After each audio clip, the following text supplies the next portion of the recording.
Bismillahirrahmanirrahim. Assalamualaikum warahmatullahi wabarakatuh. Waalaikumsalam warahmatullahi wabarakatuh. Rabbi israh li sadri wa yassir li amri wahlul 'uqdatam min lisani yafqahu qawli. Allahumma shalli wa sallim ala sayyidina Muhammadin wa ala alihi wa sahbihi wa barik wasallim. Baik, terima kasih semuanya yang sudah berhadir di ruangan yang berbahagia ini. Ya, semuanya dalam keadaan sehat ya? Alhamdulillah semuanya dalam keadaan sehat. Baik, pada semester ini di semester ganjil kita akan mempelajari mata kuliah yaitu ilmu dakwah. Sudah pernah mendengarkan apa itu dakwah sebenarnya? Sudah ya? Mungkin tidak asing lagi bahwa bahasa-bahasa dakwah. Jadi kita mendengarkan bahwa ada dakwah dan berbagai macam lainnya.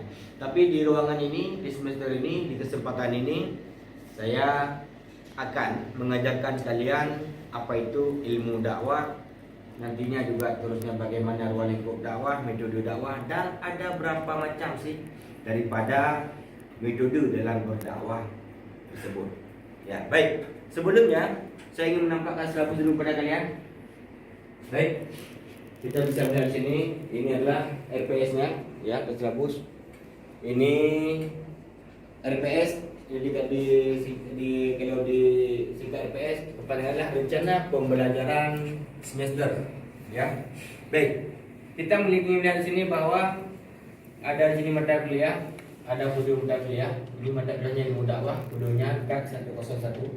Baik, ilmu dakwah ini adalah serumpun dengan mata kuliah ini dengan daripada ilmu sosial humaniora, ya. Sosial artinya bahwa emang ini secara kemasyarakatan yang agak luas. Humaniora ini yang hubungan dengan daripada human, ya. Artinya bahwa kita ilmu dakwah ini serumpun dengan mata kuliah atau keilmuan sosial humaniora. Jadi mata ilmu dakwah ini dia ini tidak berdiri sendiri, tetapi bahwa kita ini dalam sebuah keilmuan tetap yang namanya berkaitan dengan daripada ilmu yang lain. Baik, kita mempunyai bobot 3 SKS. Ini di semester ganjil, semester pertama, ya. Ini dia. Baik, coba kita melihat selanjutnya. Ini apa yang ingin kita capai daripada mata kuliah ini? Baik, coba lihat ini. Capaian pembelajaran, ya, ada yang kita capai, silakan dibaca sendiri dan lebih cepat memahaminya. Ini program studinya, ya. Ini mata kuliahnya, ya. Ini mata kuliahnya. Baik, coba kita lihat deskripsi mata kuliahnya ini. Ya, deskripsi mata kuliah ini dalam sejarah dakwah Islam mulai dilakukan oleh Nabi Muhammad SAW setelah mendapatkan perintah dari Allah untuk menyebarkan agama Islam kepada penduduk yang masih paganisme.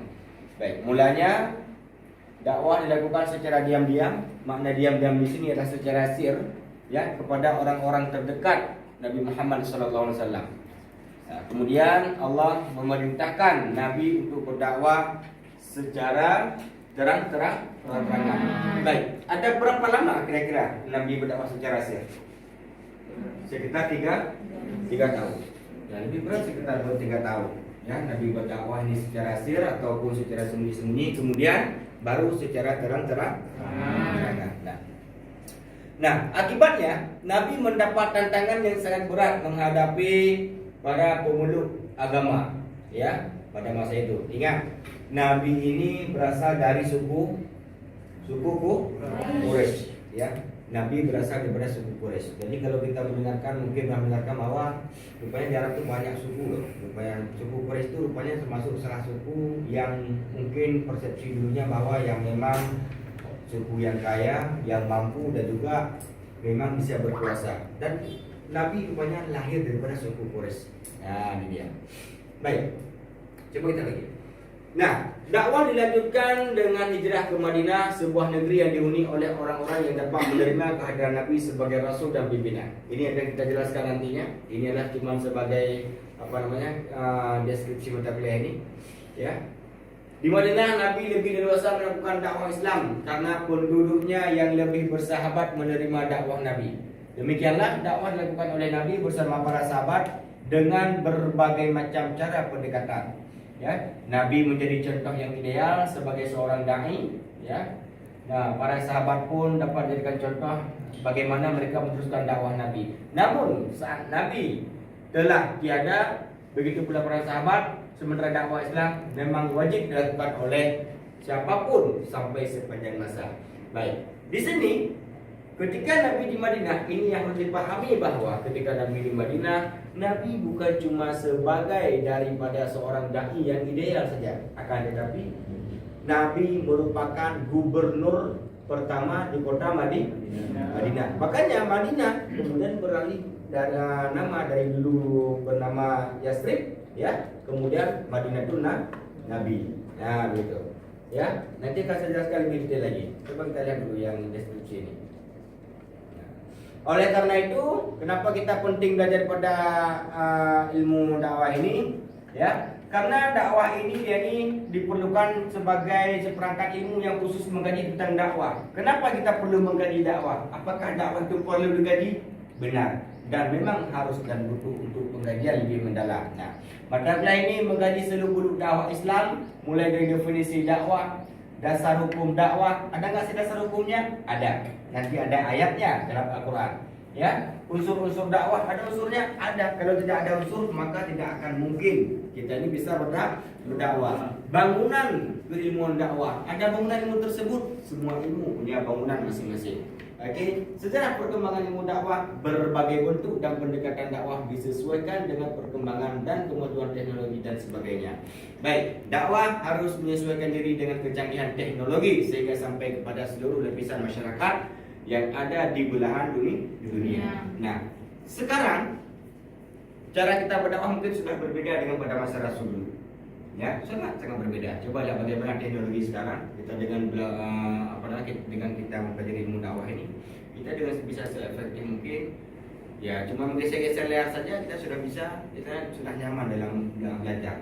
Nah, bayangkan kalau dulu pada masa Rasulullah, bayangkan di tengah terik matahari harus pakai onta, pakai kuda, kemudian berdakwah dari satu tempat ke tempat yang lain, boleh lagi caci maki dan sebagainya. Tetapi zaman yang serba teknologi sekarang ini, kita bisa berdakwah cuma di rumah, di dalam kamar, sambil nge-live, kan itu live ya namanya sekarang ya, sambil streaming dan sebagainya, orang nonton, asalkan itu bermanfaat. Ya, walaupun satu ayat yang kita sampaikan kemudian itu bermanfaat, maka itu dikatakan dan dinamakan dengan dakwah. Baik. Ini dia tentang materi pembelajaran pokok bahasa kita. Ada pengertian dakwah secara etimologi, terminologi, ya. Ada sumber hukum dalam dakwah Islam, beberapa istilah Al-Quran, hadis, unsur dakwah, sejarah perkembangan dakwah, landasan ilmu dakwah, ilmu bantu dakwah, bentuk dan konteks dakwah, organisasi dakwah, tapak pemikir dan pembaharu dakwah, pemetaan sasaran dakwah, etika dakwah, makna hidayah dalam dakwah Islam.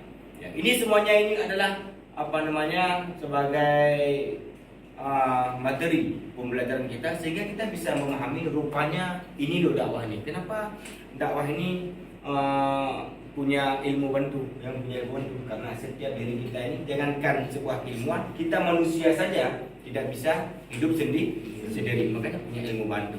Nanti kita juga akan melihat tokoh-tokoh pemikir dakwah pada masa dulu hingga masa sekarang. Ya, kemudian juga banyak sekali organisasi yang kemudian dengan berkat organisasi ini, dengan berkat para pemikir dan tokoh-tokoh ini, sehingga Islam ini semakin berkembang. Tapi yang paling penting adalah bahwa etika kita dalam berdakwah nantinya. Ya, jangan sampai justru ketika kita menjadi seorang dai, ketika kita menjadi seorang pendakwah, justru kemudian apa yang terjadi? Kita ini justru bukan menjadi pemersatu, tapi justru menjadi pemecah belah di tengah-tengah masyarakat. Baik. Nah, oleh karena itu harus kita pahami konsep dasar dakwah. Asal kata dakwah apa? Dakwatan. Dakwatan. Apa dia? Mengajak, menyeru dan menyampaikan. Itu asal kata dakwah. Masdarnya tuh. Pahami ini. Ya, dakwatan. Mengajak, menyeru dan menyampaikan. Jadi mengajak, menyeru dan menyampaikan itu apakah sama? Berbeda. Bagaimana cara kita mengajak? Bagaimana cara kita menyeru? Bagaimana kemudian cara kita menyampaikan? Meskipun secara umum bahwa dia itu sama, tetapi ketika kita melihat lebih mendalam, cara kita mengajak bagaimana, cara kita menyuruh bagaimana, cara kita menyampaikan bagaimana. Makanya dakwah itu rupanya itu sangat banyak sekali. Ya. Nah, apa ayatnya di dalam Al-Quran? Wa takum minkum ummatun yad'una ilal khair wa ya'muruna bil ma'ruf wa yanhauna 'anil munkar wa ulaika humul muflihun. Nah, wa takum minkum ummah, kamu ini adalah umat yang terbaik, kata Allah. Siapa kamu ini? Kita. Kita ini merupakanlah umat yang terbaik. Makanya umat Rasulullah, kita ini umat di akhir zaman ini merupakan umat yang terbaik. Ya. Wa takum minkum ummah yad'una ilal khair, yang terbaik yang menyuruh kepada yang ma'ruf wa ya'muruna bil ma'ruf wa yanhauna 'anil munkar. Kapan baiknya kita manusia ini? Di saat kita ini mau dan mampu menyuruh kepada yang ma'ruf, mencegah kepada yang munkar. Bagaimana kemudian selemah-lemah iman dalam kita mencegah kemungkaran? Ya, bagaimana caranya? Maka lihat kembali hadis Rasulullah. Marra'a minkum mungkaran. Apabila kemudian kita ini melihat daripada yang namanya kemaksiatan atau kemungkaran, kejahatan dan kejahilan, maka cegahlah dengan tanganmu. Kalau tidak bisa dengan tangan kananmu, maka cegahlah dengan lisanmu. Paling kurang cegahlah dengan hatimu. Ini adalah selemah-lemah iman. Paham? Baik. Nah, ini dia. Makanya kita harus bisa menjawab. Maka seandainya ada mengatakan bahwa Pak, saya tidak mampu berdakwah, Pak, itulah perkataan yang salah. Tidak ada yang tidak mampu berdakwah. Semuanya mampu berdakwah. Baik. Coba lihat ini di sini. Sebelum kita melihat daripada yang ini, kita nanti silakan ketika dalam pembelajaran, ya, nanti silakan lihat beberapa referensi, ya. Ada beberapa referensinya, ada referensinya itu di pustakanya, ada nanti buku Mama Ali Aziz tentang memang ilmu dakwah, ada Enjang dan Aliuddin dasar penyelesaian ilmu dakwah, ada Samsul Munir Amin ilmu dakwah, dan Wahidin Saputra pengantar ilmu dakwah. Secara umum banyak digunakan buku yang di poin keempat ini, ya, buku Wahidin Saputra ini, ya. Baik. Nah, ini dia tentang bagaimana pokok pembahasan daripada ilmu dakwah kita. Baik, sebelum kita melihat bagaimana tentang pengertian dakwah dan ilmu dakwah secara etimologi dan terminologi, ya, kita juga akan sedikit dulu membahas sebelumnya itu yang dakwah pra-Islam dan masa Islam nantinya, ya. Nanti Islam ini sebagai agama dakwah, ada tugas Rasul dan para nabi nantinya dan sebagainya. Ada sumber hukumnya nantinya di sini. Sumber hukumnya itu Al-Quran dan tafsirnya, dan juga tentunya adalah hadis. Nah, ini dia sumber hukum Islam, ada hadis dan sunnah. Kemudian beberapa istilah Al-Quran dan hadis yang berkaitan dengan dakwah. Nah, nanti kita juga akan melihat di unsur-unsurnya. Dan unsurnya nggak ada dia. Unsur-unsurnya adalah ada dai dan madu. Artinya ada yang menyampaikan, ada yang mendengarkan. Adapun jamaah. Ini dia. Kemudian unsur dakwah Islam itu ada tarekat, ada wasilah, ada asal. Kemudian nanti kita juga melihat bagaimana sejarah perkembangan daripada ilmu dakwah ini. Ada nanti dari landasan ilmiahnya, adalah ontologis, epistemologis, dan aksiologi, ya. Ini dia nanti yang kita akan lihat. Baik, kita kembali ke atas dulu. Ya, di sini.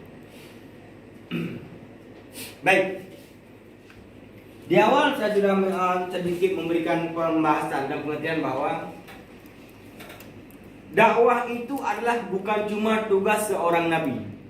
Ya, dari bawah ini, dakwah itu bukan cuma tugas seorang nabi, bukan tugas seorang dai, dan bukan pula tugas seorang alim ulama. Bukan tugas mereka, tapi siapa? Tugas kita semuanya. Maka wa takum minkum ummah ini adalah bahwa kita inilah umat yang terbaik. Yang terbaiknya itu untuk apa? Yad'una ilal khair, yang memang diutus ke muka bumi ini.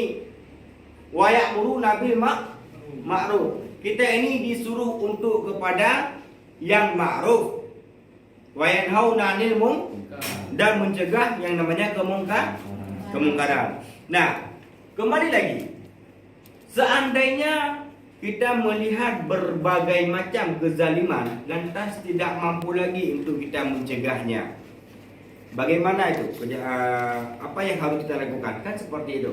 Mungkin kalau pada masa Rasul dulu, pada masa Nabi Muhammad dulu, bahwa Nabi Muhammad langsung yang bisa memvonis bahwa apa yang dilakukannya itu apakah benar, apakah salah, apakah itu halal ataupun haram, maka bersyukurlah. Kenapa? Karena masih mempunyai Nabi pada masa itu untuk langsung kita bertanya. Nah, tetapi sekarang kita ini bagaimana kejadiannya?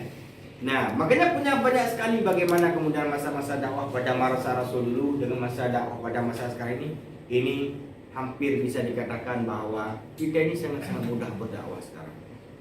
Nah, sangat-sangat mudah kan kita berdakwah sekarang. Cuma tergantung apa? Apakah kita mau atau tidak. Jangan katakan yang bahwa Pak, saya tidak bisa berdakwah, itulah bahasa yang salah. Tapi katakanlah, Pak, saya akan mencoba bagaimana caranya berdakwah. Itu adalah bahasa yang paling benar.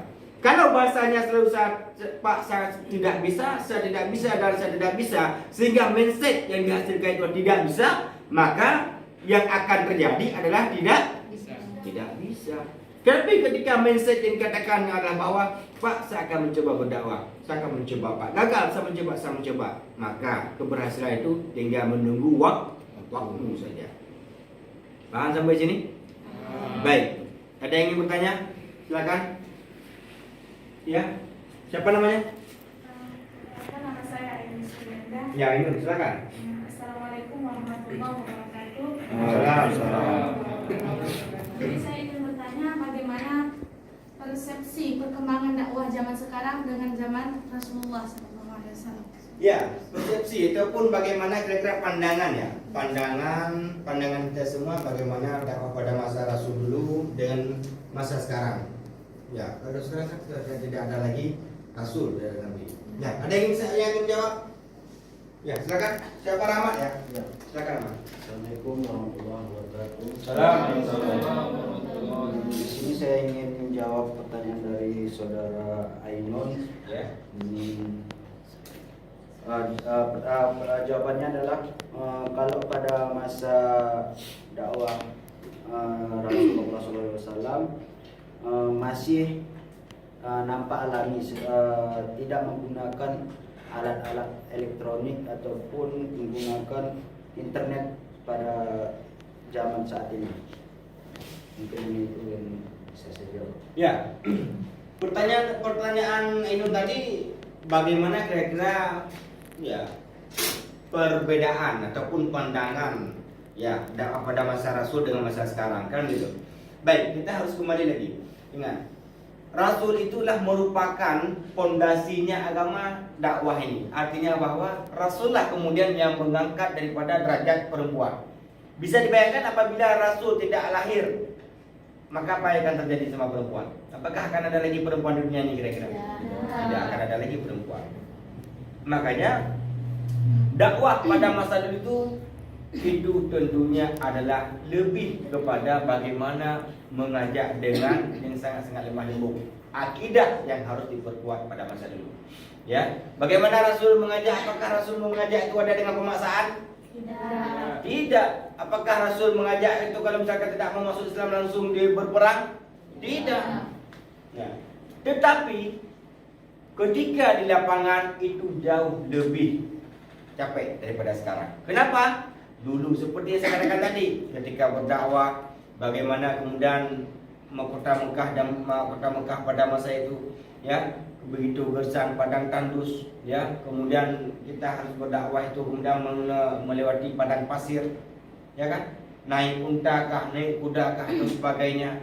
Butuh perjuangan yang begitu maha dahsyat pada masa itu. Kenapa? Belum ada pada masa itu yang namanya telepon. Belum ada pada masa itu yang namanya TV. Ya, tapi jangan pula membid'ahkan TV. Kan betul? Karena nggak ada pada masa Rasul. Jangan pula membid'ahkan layar ini karena nggak ada masa Rasul. Ya, itu dia. Nah, pada zaman sekarang begitu mudahnya kita berdakwah. Maka saya katakan tadi bahwa jangan pernah mengatakan saya tidak bisa berdakwah. Kenapa? Karena banyak sekali cara berdakwah. Banyak sekali cara berdakwah. Banyak. Paham sampai sini? Oke. Ada yang mau bertanya? Ya, silakan. Bismillahirrahmanirrahim. Assalamualaikum warahmatullahi wabarakatuh. Waalaikumsalam warahmatullahi wabarakatuh. Perkenalkan, nama saya Amar Ma'ruf. Saya ingin bertanya, ada berapa macamkah metode atau cara kita berdakwah? Ya, ada berapa macam cara kita berdakwah? Apakah cuma berdakwah itu cuma di atas mimbar saja kan gitu? Atau berdakwah itu cuma waktu khatib saja atau ada acara-acara hari kebesaran Islam PHBI kan gitu? Ada yang menjawab? Ya, silakan. Baik. Assalamualaikum warahmatullahi wabarakatuh. Waalaikumsalam warahmatullahi Perkenalkan, nama saya Faradina. Saya akan menjawab pertanyaan dari Saudara Ahmad. Ada dakwah bilhal, dakwah bilisan, dan dakwah bil kitab. Bil kitab, Pak. Bil Bagus. kitabah. Bagus. Ya, terima kasih. Saya senang akhirnya bahwa bahan yang pernah saya berikan kemudian sudah dia baca sehingga bisa menjawab. Banyak sekali cara kita berdakwah. Harus dipahami ini. Jadi dakwah ini tidak kaku dan tidak terfokus pada satu item saja. Ya, tidak. Ada dakwah bilhal. Apa makna dakwah bilhal? Dengan perbuatan. Perbuatan di sini yang bagaimana? Perbuatan di sini adalah misal kita menjadi seorang penguasa, pejabat, maka gunakanlah ini sebagai bagian daripada kita untuk berdakwah. Ada kemaksiatan kita melihatnya, maka tutup kemaksiatan itu bagaimana caranya? Apakah cukup dengan berkawar-kawar misalkan? Tidak demikian. Gunakan tangan, gunakan tinta pulpenmu untuk menutup daripada tempat-tempat kemungkaran. Ini bilhal artinya bahwa ada pelaksanaan yang kita lakukan.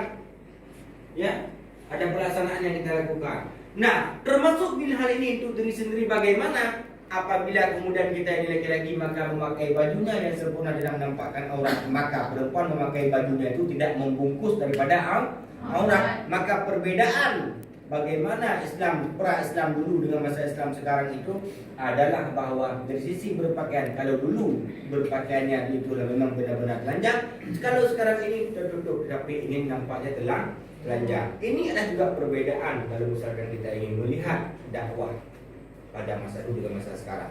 Makanya ketika kita ini melaksanakan dakwah bil hal ini bagaimana? Maka lakukan dulu pada diri pertama. Ketika kita ingin mengatakan, ayo pakai jilbab yang benar semuanya jangan nampak rambut. Dalam itu, maka kita harus memakai jilbab ini yang benar. Ayo pakai baju semuanya yang rapi, yang sopan, jangan membungkus. Kan itu, jangan seperti orang bungkus cabai. Bisa, maka kita juga harus berpakaian dulu yang rapi. Baru kemudian kita mengajak ke orang lain. Bagaimana kita mengajak orang lain? Ayo azan kamu. Sedangkan kita tidak bisa azan. Bukan soal irama, tetapi bagaimana soal kefasihannya. Ayo ngaji. Bagaimana kemudian kita nggak bisa mengaji, kemudian kita mengajak orang lain? Boleh, tidak ada masalah. Kita belajar. Nah, bil hal ini adalah lakukan terus-menerus yang terbaik. Ya, makanya untuk berbuat baik itu tidak ada tidak ada bahasa itu pensiun, tidak ada. Berbuat baik itu tidak ada istilah bahwa saya sudah capek berbuat baik. Sekarang saya ingin berbuat jahat. Ada orang demikian? Bisa saja ada. Tapi apakah itu benar adanya? Bukan demikian. Betul, bukan demikian. Nah, ini dia. Ada dakwah bilhal. Ya. Ada dakwah kemudian bil lisan. Dakwah bil lisan ini adalah bagaimana kita ini mampu terus-menerus mengucapkan kebenaran. Ya. Tidak ada mau keluar daripada mulut kita ini adalah dusta. Tidak ada keluar dari mulut kita ini caci maki. Tidak ada. Yang ada apa? Yang ada adalah bahwa bisa daripada lisan kita ini selalu dibasahi dengan daripada butir-butir tasbih, maka lisan itu pula kemudian keluarnya kebenaran. Coba lihat daripada ulama-ulama kita. Ya, ulama-ulama kita itu kalau Buya Yahya lah, kemudian Ustaz Somad, Ustaz Haji Hidayat dan Ustaz yang lain. Coba kok mereka tuh kemudian bisa sih berdakwah demikian? Ya kan? Ada lagi ustaz-ustaz yang muda-muda yang terbaru, termasuk Ustaz Hanan Ataki, orang Aceh, lulusan Beliak, kan itu? Iya. Ada lagi ya ustaz-ustaz yang muda sekarang. Apakah memang harus membutuhkan jemaah yang banyak untuk supaya kita bisa berdakwah di zaman sekarang ini? Tidak. Cukup kita punya HP sekarang, punya handphone semuanya. Ya, tetapi jangan sampai menimbulkan ria di awal, yang biarkan sajalah. Saya ingin ngaji, ayo live lah. Ngajilah. A'udzubillahi minasyaitonirrajim. Bismillahirrahmanirrahim. Alif lam mim. Shadaqallahul azim. Untuk pertama takut ria, engage saja. Ya. Contoh. Besoknya sambung lagi. Zalikal kitabul la raiba fihi hudan lil muttaqin. Baru satu orang yang tengok. Nah, matikan aja lah. Besok sambung lagi. Kan gitu. Ria mungkin di awal, tidak ada masalah, lanjutkan terus. Tetapi kemudian lama-kelamaan kita akan terbiasa bahwa rupanya apa yang kita sampaikan itu adalah bermanfaat. Makanya maksimalkan media teknologi seperti yang tadi. Nah tadi kita mampu menggunakan ya ini kan. Nah, media-medianya kita mampu menggunakan perangkat lunak, e-learning seperti ini misalkan sosial media group, perangkat keras, proyektor, sini, white sports, planu dan lain-lain. Maka dalam berdakwah, nah kita boleh menggunakan media-media seperti ini. Bahkan jika ada yang lebih canggih lagi, silakan, tidak ada masalah. Ya, ada dakwah bilhal, ada dakwah bil lisan. Maka sampailah kebenaran dimanapun dan kapanpun. Jangan pernah munafik, jangan pernah berbohong. Ingat, dakwah ini akan berhasil apabila kejujuran kita utamakan. Kejujuran kita utamakan. Dan ini amanah guru saya kepada saya. Maka kalau ingin sukses, maka jujur adalah yang paling utama. Maka salah satu sifat Nabi itu adalah jujur. Jadi amanah antara takdir itu yang pegang. Tapi jujur ini belum tentu semua orang mampu. Maka jujurlah. Jujur kita pada diri sendiri. Kalau kita sudah terbiasa jujur pada diri sendiri, maka insya Allah kita akan semuanya akan terikut jujur pada hal-hal yang lain. Justru ketika kita munafik, sebenarnya ini akan menjadi beban. Ini kalau ketahuan nanti kita ngasih nanti kuliah gimana ya? Dia marah sama saya, kawan dekat, kan gitu. Nanti dia akan marah, dia itu badannya besar, nanti dihantam saya, nanti rontok gigi saya, kan gitu. Tapi kalau kita jujur dari awal, ya seterusnya seperti ini. Lebih dari itu saya nggak mau komen karena Anda tahu. Cuma itu aja, itu saja. Berikutnya silakan pergi sendiri. Artinya kejujuran tetap kita tanamkan dalam diri kita. Baik, itu yang kedua. Yang ketiga apa? Bil kitabah. Ada dakwah bil kitabah. Apa itu dakwah bil kitabah? Menulis. Ya, menulis.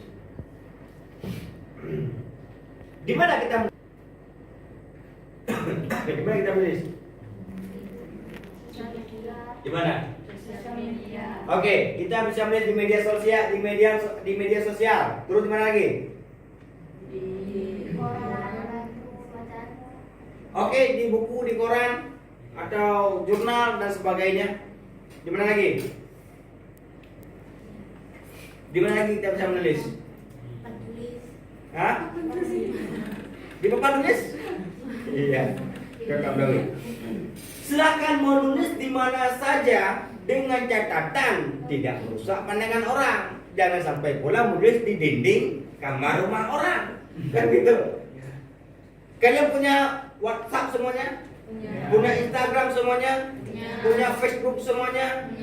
Punya lah kalian. Banyak semua yang punya. Kan gitu. Artinya ya memang sudah ada program tersebut di dalam handphone kalian. Kalian punya Facebook, maka jika ingin membuat status, jangan selalu statusnya itu bahwa saya hari ini sedih, kucing saya mati. Dan gitu, pacar saya pun ninggalin saya. Bukan status itu namanya. Itu namanya orang bodoh. Artinya apa? Terlalu mengharap belas kasihan sama media sosial. Itulah orang-orang bodoh seperti itu. Ya. Tetapi buatlah status yang memang berguna, yang sedikit kira-kira bisa bermanfaat bagi orang lain. Mudah saja. Kalau cuma ingin sebatas status, lihat saja misalkan semacam hadis Nabi. Apa nih kita ingin melihat hadis Nabi tentang kita lagi melihat orang musibah. Hadis Nabi tentang musibah misalnya kita share di Google. Kita copy, kita ketik ulang, kan gitu. Nah, misal seperti itu. Kemudian adanya motivasi yang kita berikan sama orang. Ya, kita sering melihat motivator yang dulunya miskin, kemudian sekarang dia itu sudah mapan, sudah kaya, kan gitu. Iya. Bagaimana menjadi motivator untuk orang lain? Motivator inilah adalah orang-orang yang memberikan apa namanya? Semangat. Ya, semangat. Ini dia. Kemudian lagi, kalau kita ingin melihat bagaimana, kemudian kita harus menulis di mana. Kalau ingin membuat status di WhatsApp, misal saja. Yang paling simpel yang sering kita lihat setiap hari. Maka paling tidak di WhatsApp kalian itu ada satu kalimat yang paling simpel tapi sangat berharga. Apa itu? Solawat. Buatlah satu-satu misalkan dengan bawa selawat hari ini. Allahumma sholli ala sayyidina Muhammad misal. Dibaca sama orang, ketika orang baca maka dia ikutan selawat. Berapa banyak pahala? Benar. Makanya ngepostlah sesuatu itu adalah yang bermanfaat, yang berfaedah, Paham sampai sini? Ada yang ingin bertanya? Silakan. Ada yang ingin bertanya? Silakan. Sudah. Berapa menit? 30. Baik, sekarang nanti closing nanti potong ya. Terima kasih untuk pertemuan pada hari ini. Jangan lupa terus belajar. Referensi yang saya berikan nanti silakan ke pustaka, dilihat, dan dimanapun berada terus tebarkan yang namanya kebaikan. Artinya itulah yang dimakan dengan dakwah. Baik, untuk hari ini kita cukupkan pertemuan kita. Wallahul muwaffiq ila aqwamit thoriq. Assalamualaikum warahmatullahi wabarakatuh. Waalaikumsalam warahmatullahi wabarakatuh.